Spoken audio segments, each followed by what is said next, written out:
जय गुरु जी। अथ श्री शिव महापुराणे प्रथमा विद्वेश्वर संहिता अथ चतुर्विंशोऽध्यायः। सूत उवाच। द्विविधं भस्म सम्प्रोक्तं सर्वमङ्गलदं परं तत्प्रकारमहं वक्ष्ये सावधान तथा तया शृणु। एकं ज्ञेयं महाभस्म द्वितीयं स्वल्पसंज्ञकम्। महाभस्म इति प्रोक्तं भस्म नानाविधं परम् तद्भस्म त्रिविधं प्रोक्तं श्रोतं स्मार्त च लौकिकम्। भस्मेव स्वल्पसंज्ञं हि बहुधा परिकीर्तिमतं। श्रोतं भस्म तथा स्मार्त द्विजानामेव कीर्तितम्। अन्येषामपि सर्वेषां परं भस्म लौकिकम्।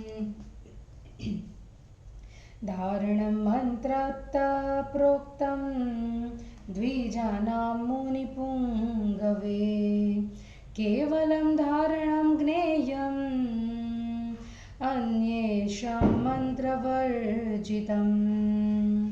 आग्नेयमुच्यते भस्म दग्धगोमयसम्भवम्। तदपि द्रव्यमित्युक्तं त्रिपुण्ड्रस्य महामुने। अग्निहोत्रोत्थितं भस्म संग्राहं वामनीषिभैः। अन्ययज्ञोत्थितं पवापि त्रिपुण्ड्रस्य च धारणे। अग्निरित्यादिभिर्मन्त्रे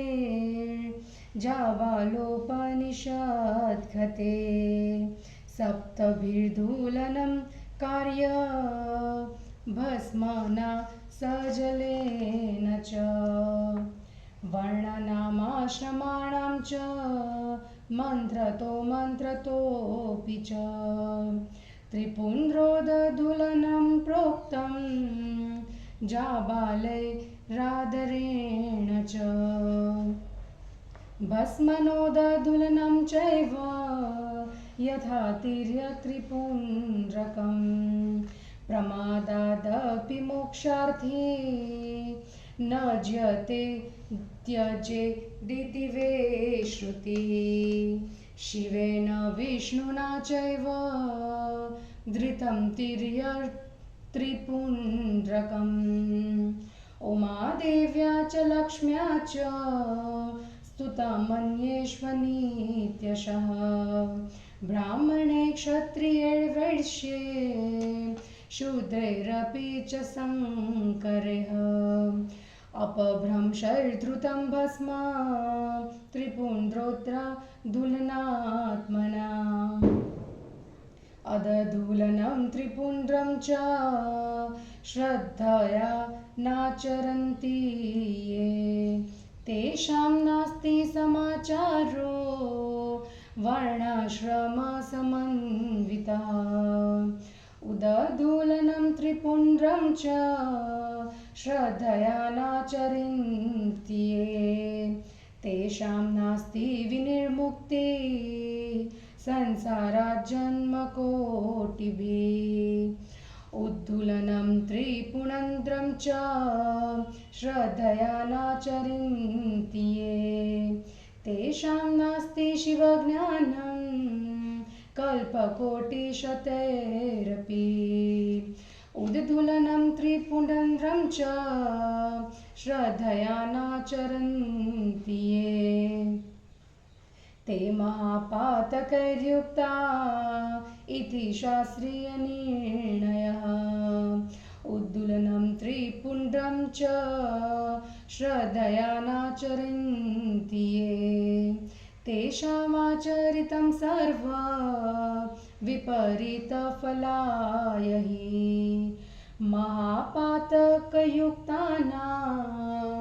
जन्तूनां सर्वविद्विषां त्रिपुण्ड्रोद्दधुलद्वेषो जायते सुदृढं मुने शिवाग्रिकार्ययः कृत्वा कुर्यान्त्रिया पुषात्मवित् मुच्यते सर्वपापैस्तु स्पृष्टेन भस्मना नरः सितेन भस्मना कुर्यान्त्री सन्ध्यं या स्त्रीपुण्ड्रकम् सर्वपापविनिर्मुक्तः शिवेन सह मोदते सितेन भस्मना कुर्यात् ललाटे तु त्रिपुण्ड्रकम्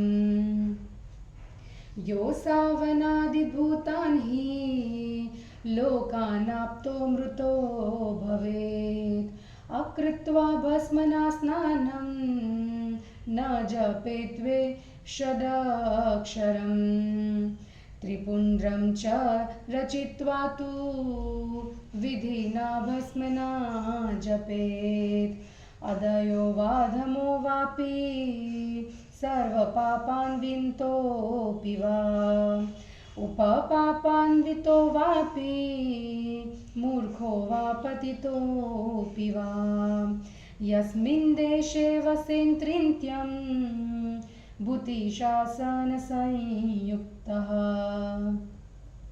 सर्वतीर्थेष्वक्रतुभिः सान्त्रिध्यं क्रियते सदा त्रिपुण्ड्रसहितो जीवः पूज्यः सर्वेः सुरासुरेः पापान्वितोऽपि शुद्धात्मा किं पुनः श्रद्धया युतः यस्मिन् देशे शिवज्ञानी भूतिशासनसंयुतः गतो यद्वच्छयादापि तस्मिन् तीर्था समागतः बहुनात्र किमुक्तेन धार्या भस्म सदा बुधे लिङ्गार्चनं सदा कार्य जप्यो मन्त्रः षडक्षरः ब्रह्मणा विष्णुना वापि रुद्रेण मुनिभिः सुरे भस्मधारण महात्म्यं न शक्यं परिभाषितुम् इति वर्णाश्रमाचारो लुप्तवर्णक्रियोऽपि च पापात्स कृत्रिपुण्ड्रस्य धारणात्स्तोऽपि मुच्यते ये भस्मधारिणं त्यक्त्वा कर्म कुर्वन्ति मानवा तेषां नास्ति विनिर्मोक्षः संसारात् जन्मकोटिभिः ते दधितं गुरोः सर्व तेन सर्वमुनिमनुष्ठितं येन विप्रेण शिरसि त्रिपुण्ड्रं भस्मना कृतम्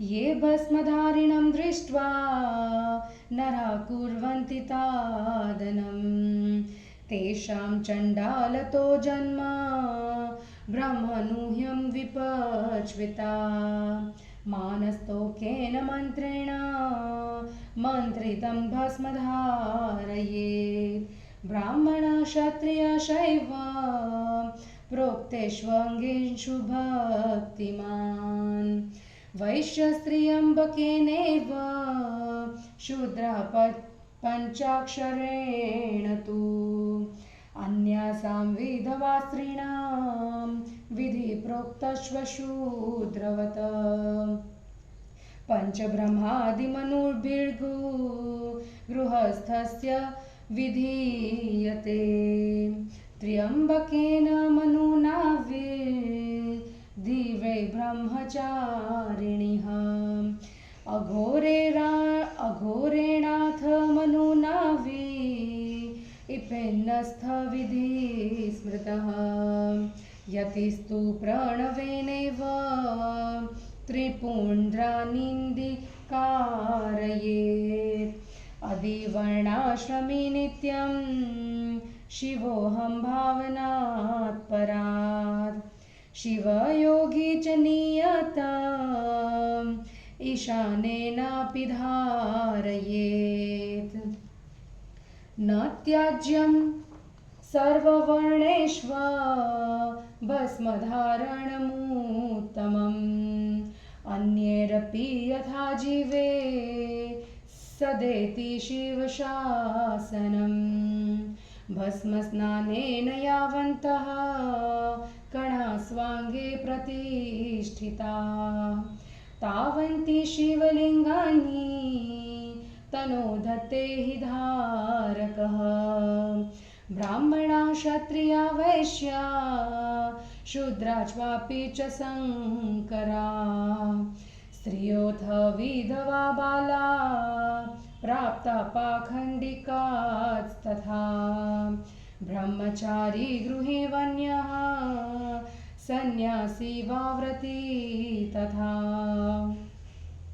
नार्यो भस्म त्रिपुण्ड्रका मुक्ता एव न संशयः ज्ञानाज्ञानधृतो वापि वह्निदाः समो यथा ज्ञानाज्ञानधृतं भस्म पावयेत् सकलं नरं नाशनीयाञ्जलमन्त्र मल्लपमपि वा भस्माक्षधृत्या विना भुक्त्वा वाथ गृही वनिपतियर्थवर्णि तथा सकरः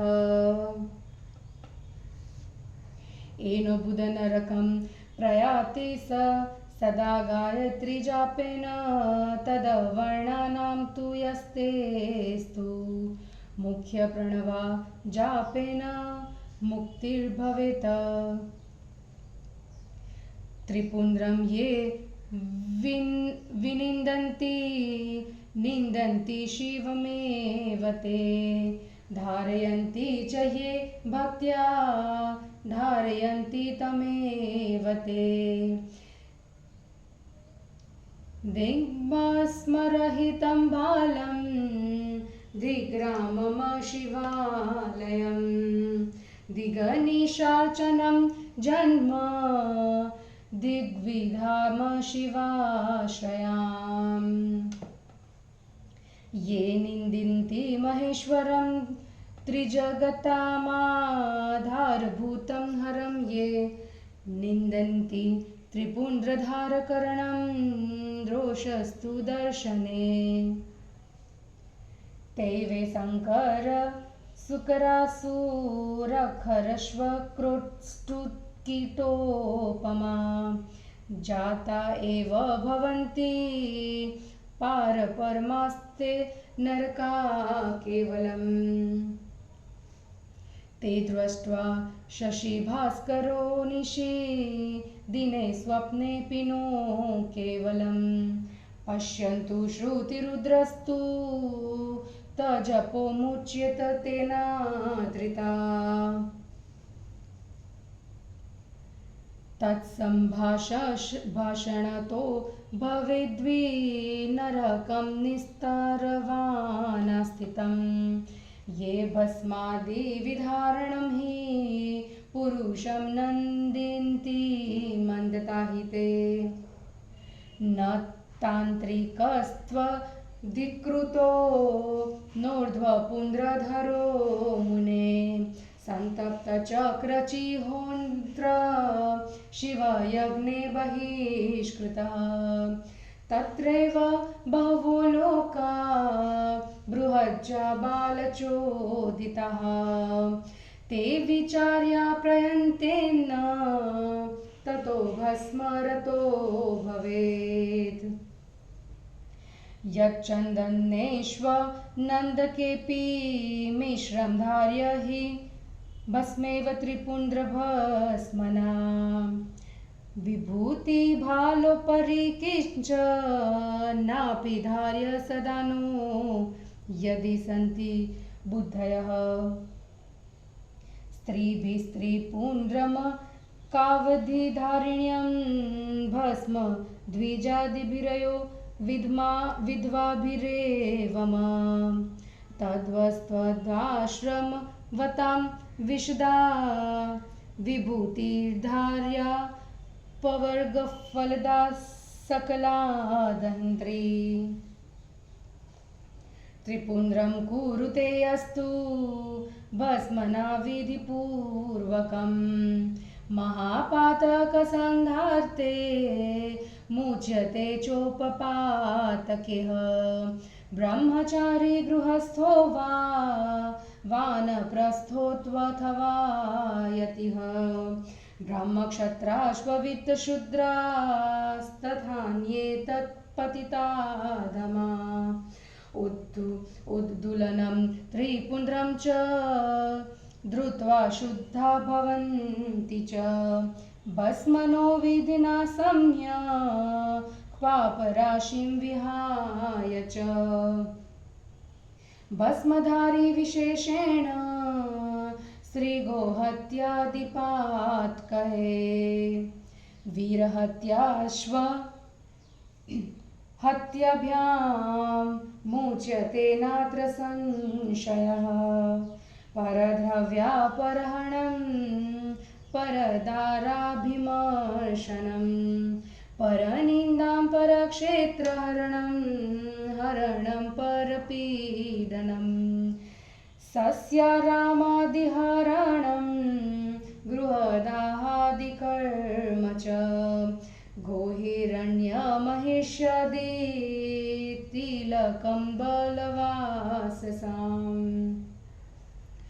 अत्र धान्यजलादीनां नीचेभ्यश्वपरिग्रह दाशवेश्यामतङ्गीषु वृषलीषु नतीषु च रजस्वलासु कन्यासु विधवासु च मैथुनं मासचर्मरदात्रतादीनां लवणस्य च विक्रयः पेशून्यं कूटवादश्व साक्षिमिथ्याभिलाषिणाम् एवमादिन्यसङ्ख्यानि पापानि विविधानि च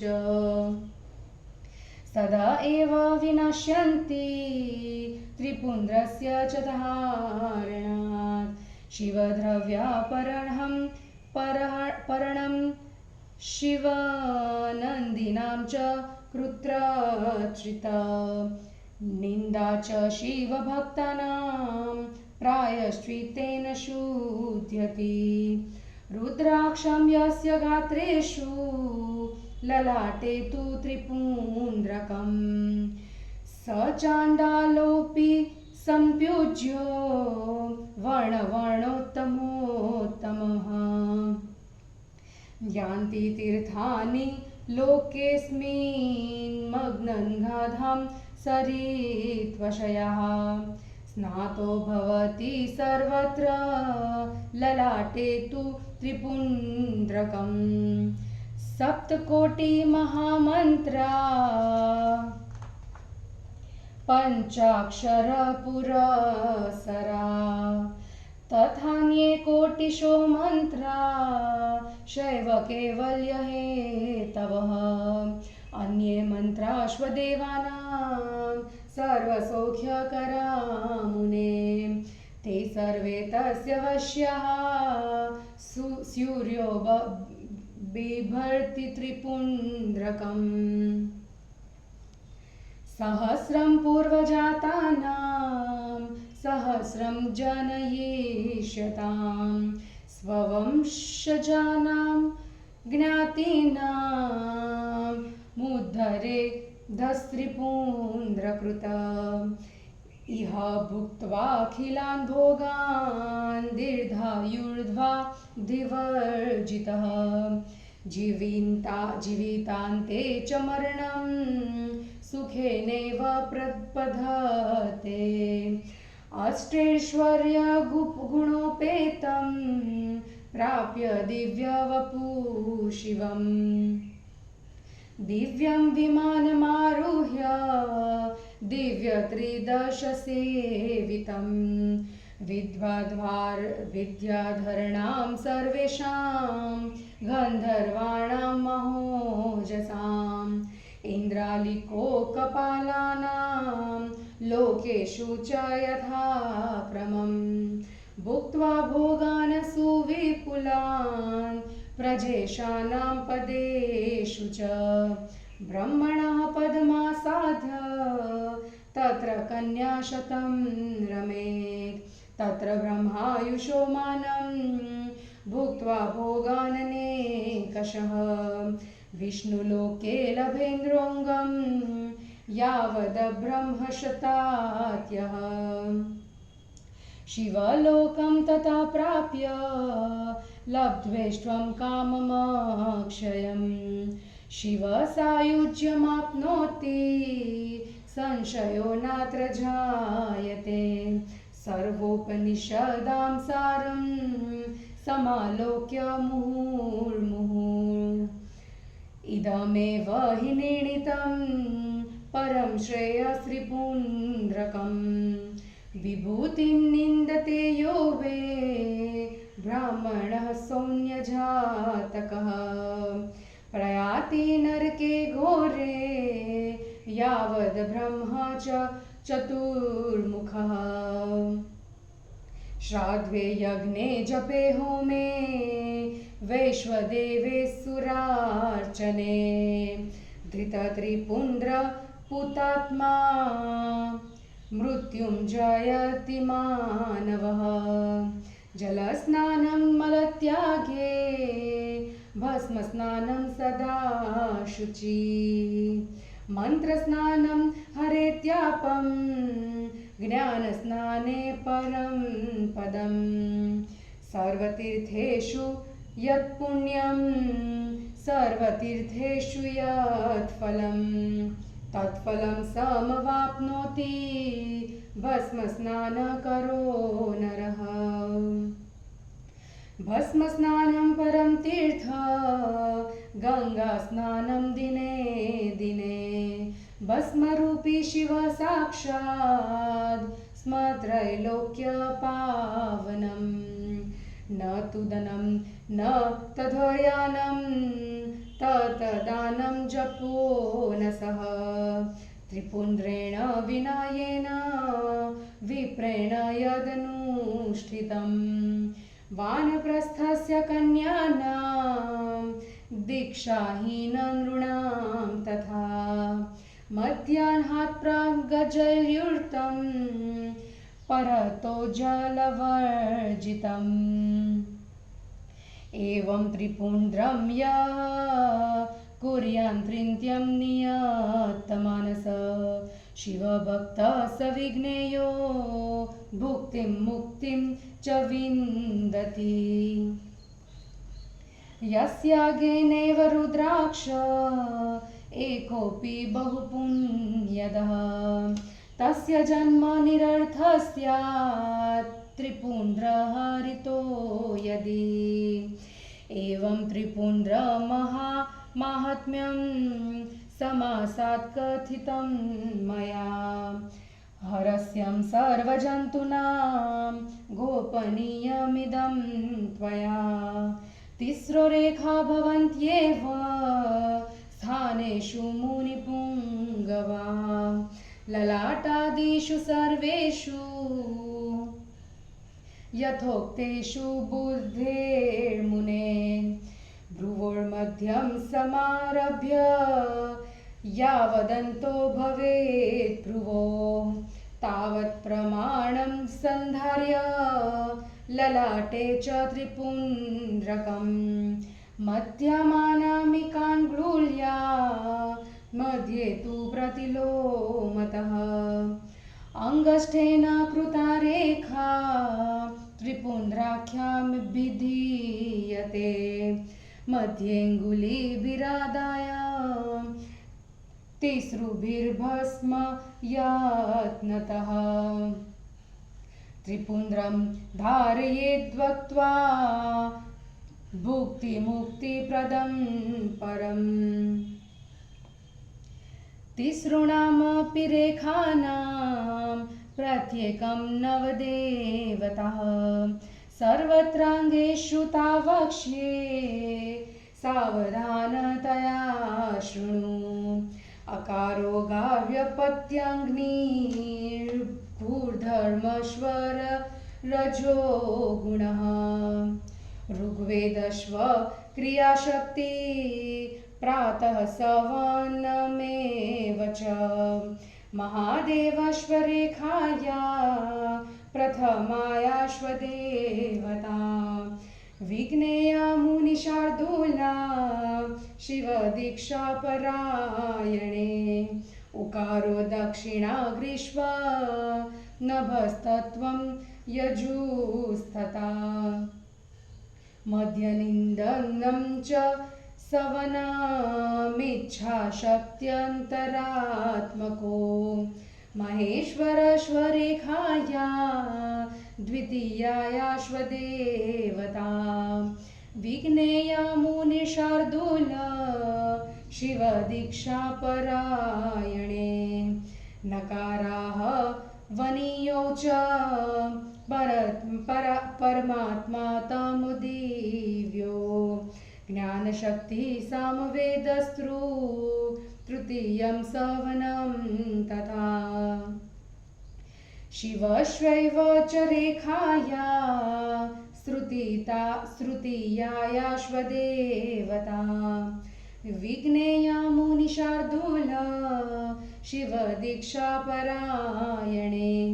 एवं नित्यं नमस्कृत्य सत्कथ्या स्थानदेवता त्रिपुण्ड्रं धारयेच्छुण्ड्रो भुक्तिं मुक्तिं च विन्दति इत्युता स्थानदेवाश्व सर्वाङ्गेषु मुनीश्वरः तेषां सम्बन्धिनो भक्त्या स्थानानि शृणु साम्प्रतं द्वात्रिंशत्स्थानके वर्ध शोषस्थानकेऽपि च अष्टस्थाने तथा चैव पञ्चस्थानेऽपि तान्यस्ते उत्तमाङ्गे ललाटे च कर्णयोर्नेत्रयोस्तथा नासावक्त्रगलेष्वेवं हस्तयोरुभयोस्ततः कर्पूरे मणिबन्धे च हृदये पार्श्वयोर्धयो नाभो मुष्कद्वये चैव मूर्ध्वोर्गुल्फे च जानुनि जण्डद्वये पदद्वन्द्वे द्वात्रिंशत्स्त्वान्नमूत्तमम् अगण्यम्बं भूवायुदिग्वेश दिक्पालान् वसुभिः सह धरा ध्रुवश्व आपश्वैवानिलो नलः प्रत्युषच्च प्रभातश्च सववोष्ठो प्रतिकृता एतेषां नाममात्रेण त्रिपुण्ड्रं धारयेत् बुधः कुर्याद्वा शोषस्थाने त्रिपुण्ड्रं तु समाहित शीर्षके च ललाटे च कण्ठे चांसद्वये भुजे कूर्परे मणिबन्धे च हृदये नाभिपार्श्वके पृष्ठे चैवं प्रतिष्ठाप्य यजेतन्त्राश्विद्वेवते शिवं शक्तिं तथा रुद्रमिषं नारदमेव च वामादीनवशक्तिं च एता षोडश देवता नासत्यो दस्रकश्चैव अश्विनोध्रो प्रतीर्तितो अथवा मूर्धन्यकेशे च कर्णयोर्वदने तथा बाहुद्वये च हृदये नाभ्यामुरुयुगे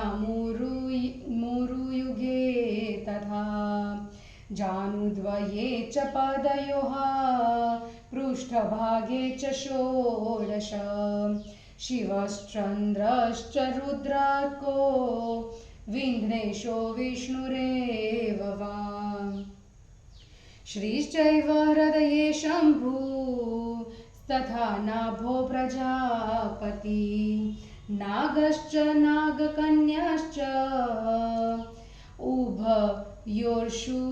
उभयोरुषिकन्यका पादशो च समुद्राश्च तीर्थपृष्ठे विशालतः इत्येवं मष्ठस्थानमयोथोच्यते गुह्यस्थानं ललाटश्च कर्णद्वयमनुमतं मम अंसयुग्मं च हृदयं नाभिरित्येवमष्टकम् ब्रह्मा च ऋषयः सप्त देवताश्च प्रकीर्तिता इत्येवं सुसमुद्विष्टं भस्मविन्धिर्मुनीश्वराः अथवा मस्तकं बाहु हृदयं नाभिरेव च पञ्चस्थानान्यमुन्याहुर्धारणे भस्मविच्छना यथा सम्भवनं कुर्याद्वेषकालाद्वदपेक्षया उद्धूलनेऽप्यशक्तश्वे त्रिपुण्ड्रान्दादीनि कारयेत् त्रिनेत्रं त्रिगुणाधारं त्रिदेवजनकं शिवं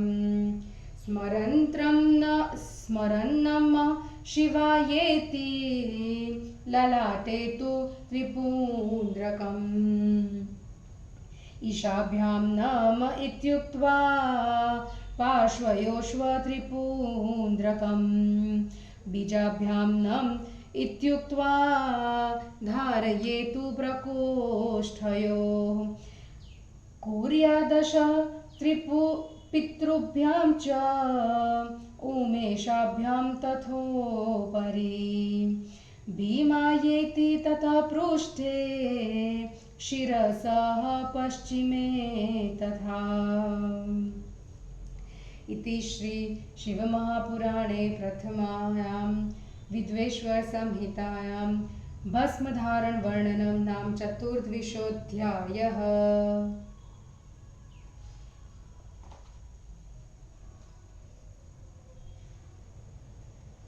हिंदी अनुवाद। सूत जी ने कहा, सब प्रकार से कल्याणकारक भस्म दो प्रकार का कहा गया है। उस विधि को मैं कहता हूँ, आप लोग सावधान होकर सुने। एक को महाभस्म और दूसरे को स्वल्प भस्म कहते हैं। महाभस्म अनेक प्रकार की भस्म को कहते हैं। वह भस्म 3 प्रकार की कही गई है। एक श्रोत, दूसरा स्मार्त, तीसरा लौकिक। स्वल्प संज्ञा वाली भस्म भी अनेक प्रकार की कही गई है। श्रोत तथा स्मार्त भस्म ब्राह्मणों के लिए ही ग्राह्य है। दूसरे सभी वर्णों के लिए लौकिक भस्म कही गई है।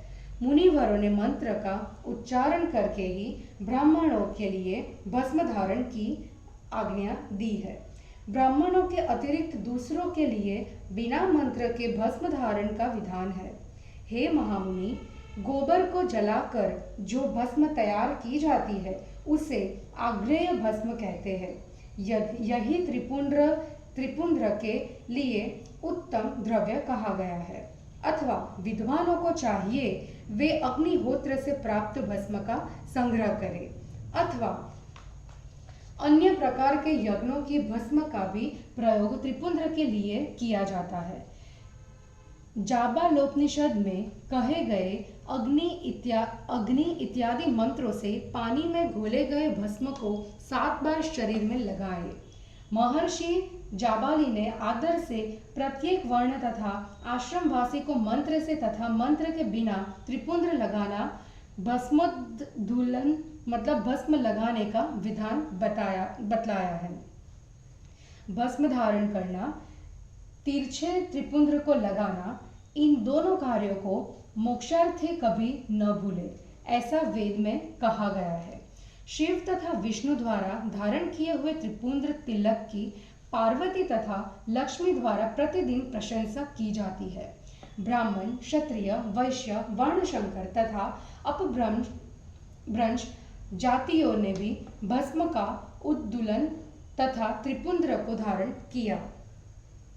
जो श्रद्धा से भस्म तथा त्रिपुंद्र को धारण नहीं करते, वे वर्णाश्रम धर्म से बहिष्कृत माने जाते हैं। जो श्रद्धा से भस्म तथा त्रिपुंद्र धारण नहीं करते, उनकी इस संसार से करोड़ों जन्मों में भी मुक्ति नहीं हो पाती। जो श्रद्धा से भस्म तथा त्रिपुंद्र धारण नहीं करते, उन्हें करोड़ों जन्मों में भी शिव का ज्ञान नहीं हो सकता है। जो श्रद्धा से भस्म तथा त्रिपुंद्र धारण नहीं करते, वे महापापों से युक्त रहते हैं। यह शास्त्रों का निर्णय है। जो श्रद्धा से भस्म तथा त्रिपुंद्र धारण नहीं करते, वे जो भी सत्कर्म करते हैं, उसका विपरीत फल होता है। हे मुनिवर, जो मानव महापापों से युक्त है और जो सभी प्राणियों से द्वेष करते हैं, उन्हीं को भस्म तथा त्रिपुंद्र धारण से भी द्वेष होता है। जो मनुष्य शिवाग्नि द्वारा प्राप्त भस्म को त्रायुषम इस मंत्र का उच्चारण करके लगाता है, वह उस भस्म के स्पर्श से सभी प्रकार के पापों से मुक्त हो जाता है। सफेद भस्म से जो तीनों संध्या कालों में त्रिपुंद्र धारण करता है, वह सब पापों से मुक्त होकर शिव के साथ सदैव प्रसन्न रहता है। जो सफेद भस्म से ललाट में त्रिपुंद्र तिलक लगाता है, वह मरने के बाद अनादि भूतों के लोकों को प्राप्त कर लेता है। भस्म स्नान किए बिना षडक्षर मंत्र का जप न करे। वह भस्म से त्रिपुंद्र लगाकर विधि पूर्वक जप कर सकता है।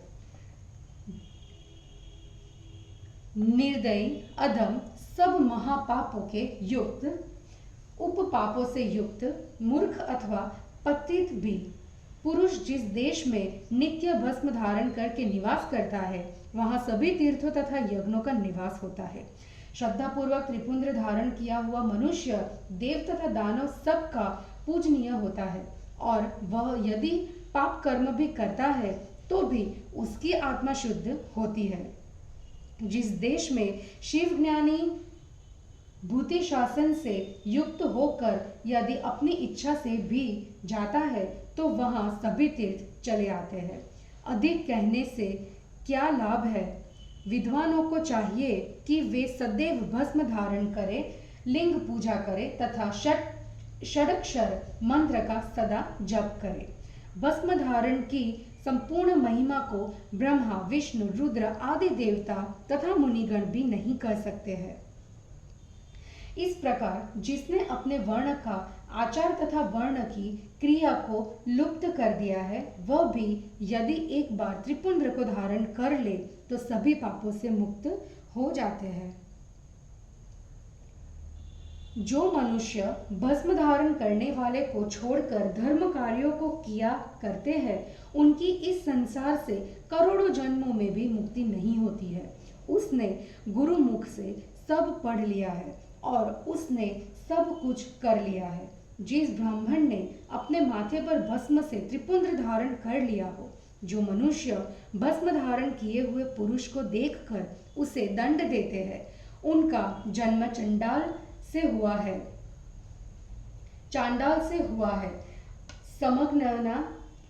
समझना चाहिए। मानस्तों के इस मंत्र से अभिमंत्रित भस्म को ब्राह्मण तथा क्षत्रिय को निर्दिष्ट अंगों में धारण करना चाहिए। वैश्य त्र्यंबकम इस मंत्र से और शूद्र पंचाक्षर मंत्र से दूसरे लोग तथा विधवा स्त्रियां शूद्र के समान विधि से भस्म धारण करें। मनु ने गृहस्थी को पंचब्रह्म के मंत्रों से भस्म धारण करने की अनुमति दी है। त्र्यंबकम इस मंत्र से ब्रह्मचारी भस्म को धारण करे कहा है। अघोर इस मंत्र से वानप्रस्थियों को भस्म धारण करनी चाहिए। साधु तो ओंकार का उच्चारण कर त्रिपुंद्र तथा भस्म धारण करे। जो वर्ण तथा आश्रमों की मर्यादा से परे हो वहां सदा शिवोहम इस भावना से भस्म तथा त्रिपुंद्र को धारण करे और शिव योगी ईशान मंत्र से धारण करे। इस उत्तम भस्म धारण विधि का सब वर्णों को आदर करना चाहिए। इनके अतिरिक्त लोगों को भी शिव की आज्ञा से भस्म धारण करना चाहिए। भस्म स्नान करने से जितने भस्म कण अपने अंगों में लगे रहते हैं, मानो उतने शिवलिंगों को वह अपने शरीर में धारण किए रहता है। ब्राह्मण, क्षत्रिय, वैश्य, शूद्र, वर्णशंकर, विधवा, बालक, बालिकाएं, पाखंडी, ब्रह्मचारी, गृहस्थी, वानप्रस्थी, सन्यासी, ब्रह्मचारी तथा स्त्रियां ये भी यदि भस्म और त्रिपुंद्र को धारण करे तो ये भी मुक्त हो जाते हैं। जाने अनजाने यदि आग का स्पर्श हो जाता है तो वह दोनों स्थितियों में जलता ही है। वैसे ही जाने अनजाने लगाया हुआ भस्म मानव मात्र को पवित्र कर देता है। जो भस्म तथा रुद्राक्ष धारण नहीं करते उनके घर का थोड़ा भी अन्न जल ग्रहण न करे। गृहस्थी, वानप्रस्थी, साधु, ब्रह्मचारी अथवा वर्ण संकर इन्हीं के अन्न को खाकर पाप का भागी होता है। अतएव वह नरक को जाता है। उनके घर पर भोजन करने से, तीनों वर्ण के लोग गायत्री का जप करने से और साधु ओंकार का जप करने से मुक्त होते हैं। जो त्रिपुंद्र की निंदा करते हैं मानो वे शिव की निंदा करते हैं, और जो त्रिपुंद्र को धारण करते हैं वे साक्षात शिव को ही धारण करते हैं। भस्म रहित ललाट और शिवालय रहित गांव निंदा के योग्य है। वह जन्म धिक्कार योग्य है जिसने शिव पूजन न किया हो। शिव के आश्रय से हीन विधवा को धिक्कार है। जो तीनों लोकों के आधार स्वरूप शिव जी की निंदा करते हैं और त्रिपुंद्र धारण करने वाले उनके भक्तों की निंदा करते हैं, वास्तव में यह उनका दृष्टि दोष है, क्योंकि वे मनुष्य होते हुए भी वर्णशंकर, सुअर, असुर, गधा, कुत्ता, सियार अथवा कीड़ों के समान पैदा हुआ है। उनका जन्म केवल नरक जाने के लिए ही हुआ है।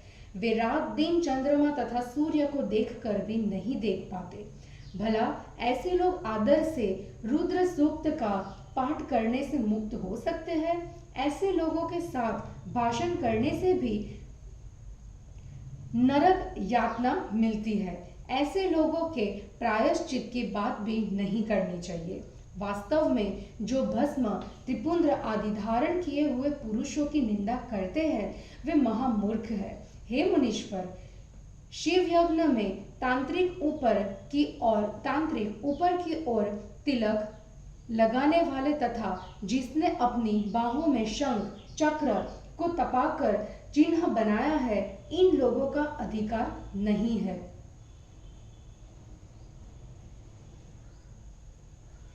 उनमें भी बहुत से बृहज्जाबाल मुनि द्वारा प्रेरित है। उन्हें विचार कर भस्म धारण करना चाहिए। जो केवल चंदन से अथवा चंदन में भस्म मिलाकर धारण करते हैं वे सभी प्रकार से उचित है। किसी प्रकार बुद्धिमान के माथे पर त्रिपुंद्र तिलक रहना चाहिए। ब्राह्मणों, सौभाग्यवती तथा विधवा स्त्रियों को भी संपूर्ण माथे पर त्रिपुंद्र धारण करना चाहिए। इसी प्रकार सभी आश्रम वालों को विभूति धारण भी करना चाहिए, क्योंकि यह पापों को दूर कर मोक्ष को देती है। जो विधि पूर्वक भस्म द्वारा त्रिपुंद्र को धारण करता है वह महापापों तथा उपपापों से भी मुक्त हो जाता है। ब्रह्मचारी, गृहस्थी, वानप्रस्थी, यति मतलब साधु, ब्राह्मण, क्षत्रिय, वैश्य, शूद्र, पतित अथवा अधम भस्म तथा त्रिपुंद्र को धारण करके वे सभी पाप समूह को छोड़कर शुद्ध हो जाते हैं। विशेष करके भस्म धारण करने वाला शिव भक्त स्त्री हत्या, गौ हत्या, वीर हत्या तथा अश्व हत्या के पापों से निसंदेह मुक्त हो जाता है। पराये द्रव्य को चुराना, पराई स्त्री से संबंध रखना, दूसरे की निंदा करना, दूसरे के खेत को छीन लेना तथा दूसरों को कष्ट देना, फसल से परिपूर्ण खेती तथा बगीचे को हरण करना, घर जला देना आदि कर्म, गाय, भैंस, सोना, तिल, कंबल और वस्त्रों की चोरी, अन्न, धान्य, जल आदि को नीचों से दान के रूप में लेना, मछुए की स्त्री, वेश्या, चांडाल की स्त्री, शूद्र की स्त्री, नृत्य करने वाली स्त्री, रजस्वला, कन्या तथा विधवा स्त्री के साथ मैथुन करना, मांस, चर्म, रस, नमक आदि का व्यापार करना, चुगलखोरी, धोखे में डालने वाले शब्द तथा झूठी गवाही को देने वाले, इस प्रकार के जो असंख्य पाप है वे सभी त्रिपुंद्र धारण करने से तत्काल नष्ट हो जाता है। शिव के घन को चुराना, कहीं भी शिव की निंदा करना और शिव भक्तों की निंदा, ये पाप प्रायश्चित करने पर भी दूर नहीं होते। जिसके शरीर में रुद्राक्ष हो और माथे पर त्रिपुंद्र हो, वह यदि चांडाल योनि में उत्पन्न हो तो भी वह सभी वर्णों में श्रेष्ठ है। इस संसार में गंगा आदि जितने तीर्थ है उन सब में उसने स्नान कर लिया है। जिसके माथे पर त्रिपुंद्र तिलक लगा रहता है, पंचाक्षर आदि 7 करोड़ महामंत्र है और भी करोड़ों मंत्र ऐसे हैं जो शिव कैवल्य को देने वाले हैं। हे मुनिवर, दूसरे देवताओं के मंत्र भी सब प्रकार के सुखों को देने वाले हैं, किंतु वे सभी उसके वश में रहते हैं। जो त्रिपुंद्र तिलक को धारण करता है, त्रिपुंद्र धारण करने वाला पुरुष 1000 पूर्वजों तथा 1000 बाद में जन्म लेने वालों का उद्धार कर देता है। इस जन्म में दीर्घायु तथा स्वस्थ रहकर सभी सुख भोगों को भोग कर वह अंत में सुख पूर्वक प्राण त्याग करता है। उसके बाद वह 8 ऐश्वर्यों से युक्त दिव्य कल्याणकारक शरीर को पाकर दिव्य विमान पर आरूढ़ होकर देवताओं द्वारा सेवा प्राप्त कर विद्वांधरों, गंधर्वों तथा महान ओजस्वी इंद्र आदि लोकों के क्रमशः अनेक भोगों को भोग कर प्रजापतियों तथा ब्रह्मा के पदों को प्राप्त कर वहां सैकड़ों सूर्ययुवतियों के साथ रमण करता है। वहां की आयु पर्यंत अनेक भोगों को भोग कर विष्णु लोक के भोगों का सुख प्राप्त कर 100 ब्रह्मा की आयु तक वहां निवास करता है। तदंतर शिवलोक को प्राप्त होकर अक्षय कामनाओं को प्राप्त कर शिव सायुज्य को प्राप्त हो जाता है। इसमें कोई संदेह नहीं है। सभी उपनिषदों के सार को बार बार देखकर यही निर्णय किया गया है कि सबसे कल्याणकारक त्रिपुंद्र धारण करना है। जो ब्राह्मण विभूति की निंदा करता है वह ब्राह्मण नहीं है, वह ब्रह्मा की आयु पर्यंत घोर नरक में पापों को भोगता है। श्राद्ध में, यज्ञ में, जप में, होम में, बलि वैश्व देव में, देव पूजन में त्रिपुंद्र को धारण करने वाला मृत्यु को जीत लेता है। मल त्याग करने के बाद जल स्नान करना चाहिए। भस्म स्नान सदा पवित्र होता है। मंत्र स्नान से पापों का नाश होता है और ज्ञान स्नान से परम पद की प्राप्ति होती है। सभी तीर्थों में जो पुण्य है और जो फल प्राप्त होता है वह पुण्य तथा फल भस्म स्नान करने वाला पुरुष प्राप्त कर लेता है। भस्म स्नान परम तीर्थ है। प्रतिदिन गंगा स्नान भी करना चाहिए। भस्म साक्षात शिव है। भस्म तीनों लोकों को पवित्र करता है। वह स्नान दान ध्यान जप नहीं है जिसे ब्राह्मण त्रिपुंद्र धारण किए बिना करता है। वानप्रस्थी कन्या तथा दीक्षाहीन मनुष्यों को मध्याह्न से पहले जल स्नान कर लेना चाहिए, उसके बाद ये स्नान करे। इस प्रकार जो मनुष्य प्रतिदिन त्रिपुंद्र धारण करता है वह शिव भक्त भोग तथा मोक्ष को प्राप्त कर लेता है। जिसके अंग में अत्यंत पुण्य को देने वाला एक भी रुद्राक्ष नहीं है, यदि वह त्रिपुंद्र से भी रहित है तो उसका जन्म व्यर्थ है। इस प्रकार मैंने संक्षेप से त्रिपुंद्र का महात्म्य कह दिया है। यह सभी प्राणियों का रहस्य है, इसे तुम छिपा कर रखना। हे मुनिवर, ललाट आदि अंगों में त्रिपुंद्र की तीन तीन रेखाएं होती हैं। भो के मध्य से प्रारंभ कर जहां तक दोनों भोहों का अंत हो वहां तक माथे में त्रिपुंद्र को धारण करना चाहिए। मध्यमा और अनामिका अंगुली से बीच में प्रतिलोम से अंगुष्ठ से की गई रेखा को त्रिपुंद्र कहा जाता है।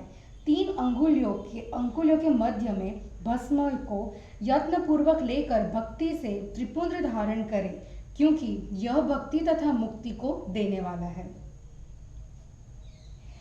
तीन रेखाओं के क्रम से 9 देवता है, वे सब अंगों में है। सावधान होकर सुनिए, मैं उनका वर्णन करता हूं। अकार गाह्यपत्य अग्नि है, भू रजोगुण है, ऋग्वेद क्रिया शक्ति तथा प्रातः सवन है। हे मुनिवरों, प्रथम रेखा के महादेव देवता है। शिव दीक्षा से दीक्षित भक्तों को यह जानना चाहिए।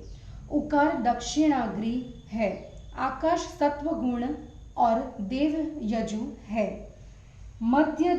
मध्यम दिन सवन है, इच्छा शक्ति अंतरात्मा है। हे मुनिवर, शिव दीक्षा वालों को जानना चाहिए कि दूसरी रेखा के महेश्वर देवता है। मकार आहवनीय अग्नि है, परमात्मा रूप तमोगुण, ज्ञान शक्ति सामदेव, तृतीय सवन स्वरूप है। हे मुनिवर, तीसरी रेखा के शिव देवता है। यह शिव दीक्षा वालों को जानना चाहिए। इस प्रकार प्रतिदिन शुद्ध होकर भक्ति पूर्वक त्रिपुंद्र की रेखाओं के देवताओं को प्रणाम करके त्रिपुंद्र धारण करने से भक्ति मुक्ति तथा मुक्ति को प्राप्त कर लेते हैं। हे मुनीश्वर, इस प्रकार सभी अंगों के स्थान देवता कह दिए गए हैं। उनसे संबंधित स्थानों को भक्ति पूर्वक सुनिए। 32 स्थानों में, 16 स्थानों में, 8 स्थानों में तथा अथवा 5 स्थानों में उन्हें रखें।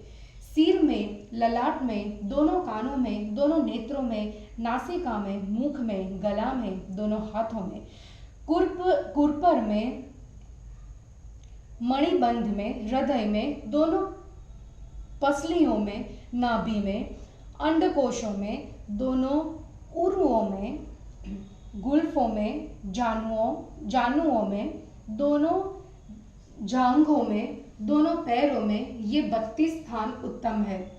अग्नि, अप, भू, वायु, दिशाएं, दिक्पाल एवं वस्तुओं के साथ 8 वस्तु ये है: धरा, ध्रुव, सोम, जल, पवन, अग्नि, प्रत्युष और प्रभास। इनके नाम लेकर पंडित जन त्रिपुंद्र को धारण करे अथवा सावधान होकर 16 स्थानों में त्रिपुंद्र लगाइए। सिर, ललाट, कंठ, दोनों कंधों, भुजा, कुरपर मतलब कोहनी, मणिबंध, हृदय, नाभि, दोनों पार्श्वों तथा पीठ में भस्म लगाकर तदंतर अश्विनी कुमारों का पूजन करें। शिव, शक्ति, रुद्र, ईश, नारद तथा वामा आदि 9 शक्तियों, ये 16 देवता, नासत्य और दस्त्र ये 2 अश्विनी कुमार कहे गए हैं। अथवा सिर, केश, दोनों कान, मुख, दोनों भुजाएं, हृदय, नाभि, दोनों उरुओं, दोनों जानु, दोनों पैर, पीठ, इन 16 स्थानों में भस्म लगाना चाहिए। शिव, चंद्र, रुद्र, ब्रह्मा, गणेश, विष्णु, श्री हृदय में, शिव नाभि में, नाग कन्याएं और दोनों ऋषि कन्याएं चरणों में, समुद्र तथा तीर्थपीठ में ये 16 स्थान है। 8 स्नान अब आगे कहे जा रहे हैं। गुह्य स्थान, ललाट, दोनों कान, दोनों कंधे, हृदय और नाभि ये 8 स्थान है। ब्रह्मा और 7 ऋषि इनके देवता है। हे मुनीश्वरों, भस्म प्रयोग के विधान को जानने वाले विद्वानों ने ऐसा कहा है। अथवा मस्तक, 2 बाहु, हृदय तथा नाभि, इन 5 स्थानों में भस्म लगानी चाहिए। देश काल का ध्यान रखकर जैसा संभव हो वैसा करें। यदि भस्म लगाना संभव न हो तो त्रिपुंद्र का प्रयोग करें या कराइए। 3 नेत्रों वाले 3 गुणों के आधार, तीनों देवों के जनक शिव को स्मरण करते हुए नमः शिवाय इस मंत्र से त्रिपुंद्र धारण करें। ईशाभ्याम नमः कहकर दोनों पार्श्वों में त्रिपुंद्र लगाइए। बीजाभ्याम नमः कहकर दोनों प्रकोष्ठों में त्रिपुंद्र लगाइए। पितृभ्याम नमः कहकर नीचे, उमेशाभ्याम नमः कहकर ऊपर के अंगों में, भीमाय नमः कहकर पीठ में और सिर के पीछे त्रिपुंड लगाइए। जय गुरु जी।